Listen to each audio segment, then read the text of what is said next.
नुसतं बीटरूट खायला आवडत नसेल तर आज मी जशी रेसिपी दाखवते तशा पद्धतीने करून बघा. तुमचं ना आवडीचं बीटरूटसुद्धा अगदी आवडीचं होऊन जाईल. तर इथे बीट मी किसून घेतलेला आहे आणि त्यानंतर सोबतच थोडासा भोपळासुद्धा किसून घेतला आहे, कारण खूप अशी पौष्टिक रेसिपी आपण बनवत आहोत. त्यामुळे व्हिडिओ अजिबात स्किप न करता संपूर्ण पहा. तर याची चव आणखीनच वाढवण्यासाठी इथे मी थोड्याशा भाज्यासुद्धा वापरणार आहे. तर कोबीची एक फोड मी अशी उभी पातळ बारीक चिरून घेतलेली आहे. भाज्यांचं प्रमाण आपल्या आवडीनुसार घालायचं आहे. चिरलेला कोबी ताटामध्ये काढून घेतला. त्यासोबत चिरलेला कांदासुद्धा घालायचा आहे.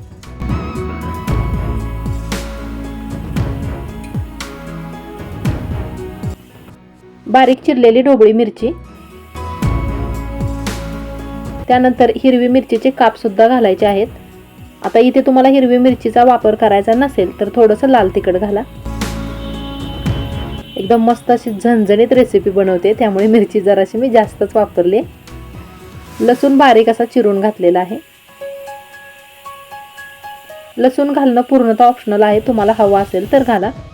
आता यामध्ये किसून घेतलेलं बीट आणि भोपळा दोन्ही मिक्स करून घ्यायचे.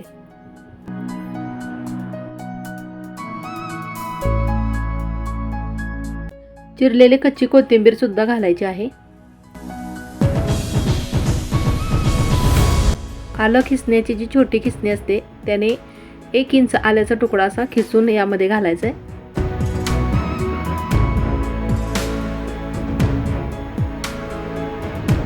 याला मऊपणा येण्यासाठी एक मध्यम साईजचा उकडलेला बटाटा, तो सुद्धा एकदम बारीक असा खिसून यामध्ये घालायचा आहे.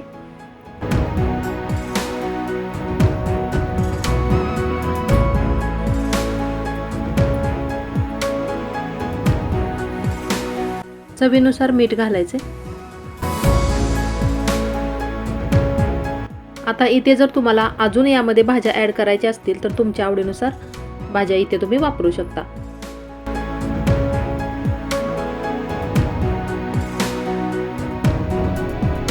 मिक्स करून घेतलं चांगलं आणि आता इथे मी थोडेसे सुके मसाले वापरते.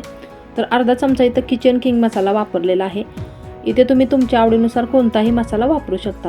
थोडीशी हळद घालायची आणि त्यानंतर अर्धा चमचा मी धने पावडर घातलेले आहे. सोबतच अर्धा चमचा जिरे पावडर घातले. मिक्स करून घ्यायचं आहे पुन्हा एकदा. तरी इथे बघा मी पाण्याचा वापर अजिबात केलेला नाही, तरीसुद्धा थोडंसं हे पातळ झाल्यासारखं वाटते. त्याला छान असं बाइंडिंग येण्यासाठी 2 चमचे इथे मी बेसन पीठ वापरते. त्यानंतर कुरकुरीतपणासुद्धा चांगला आला पाहिजे, त्यामुळे 2 चमचे तांदळाचं पीठ वापरलेलं आहे. त्यामुळे खूप असा कुरकुरीतपणा होतो, एकदम क्रिस्पी होतात. सोबतच पांढरे तीळसुद्धा घालणार आहे, कारण थंडीचे दिवस आहेत. तीळ खाल्लेलं चांगलं असतं थंडीमध्ये. आता आयत्या वेळेला जर तुमच्याकडे बेसन पीठ नसेल तर त्याऐवजी तुम्ही ज्वारीचं पीठसुद्धा वापरू शकता, किंवा तांदळाचं पीठ वापरायचं नसेल तर कॉर्नफ्लोअरसुद्धा वापरू शकता. मैत्रिणींनो, रेसिपी थोडीशी जरी आवडली तर प्लीज लाईक, शेअर आणि आपल्या चॅनेलला सबस्क्राईब करायला मात्र अजिबात विसरू नका, कारण नवीन यूट्यूबरसाठी तुमचा एक सबस्क्राईबसुद्धा खूप महत्त्वाचा ठरतो. पाणी न घालता हे मी छान घट्ट असं मळून घेते. यापासून तुम्ही 2 रेसिपी तरी आरामशीर बनवू शकता.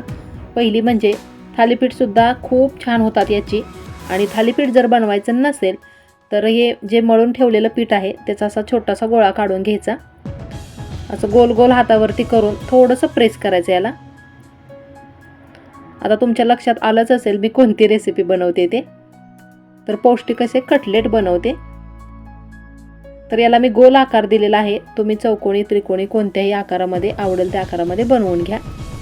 इथे पांढरे तीळ घेतलेत आणि बनवलेले कटलेट तिळामध्ये व्यवस्थित छान असे बुडवून घ्यायचे दोन्ही साईडने.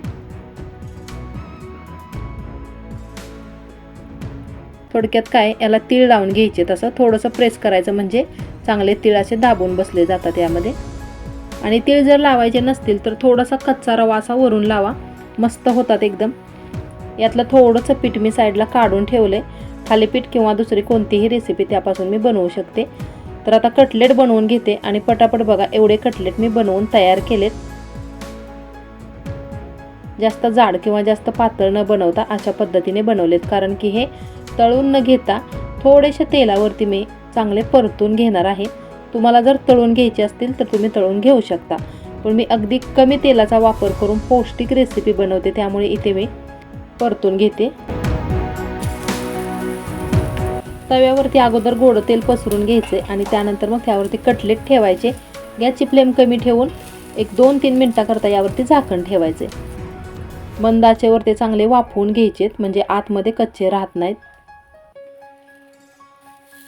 नंतर पलटी करून दुसऱ्या बाजूने सुद्धा भाजून घ्यायचे.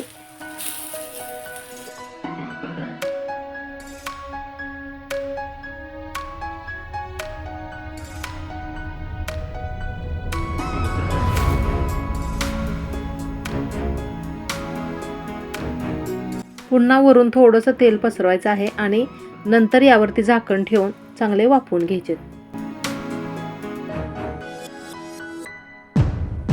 असे 1-2 वेळा तरी पलटी करत चांगले खरपूस असे भाजून घ्यायचेत.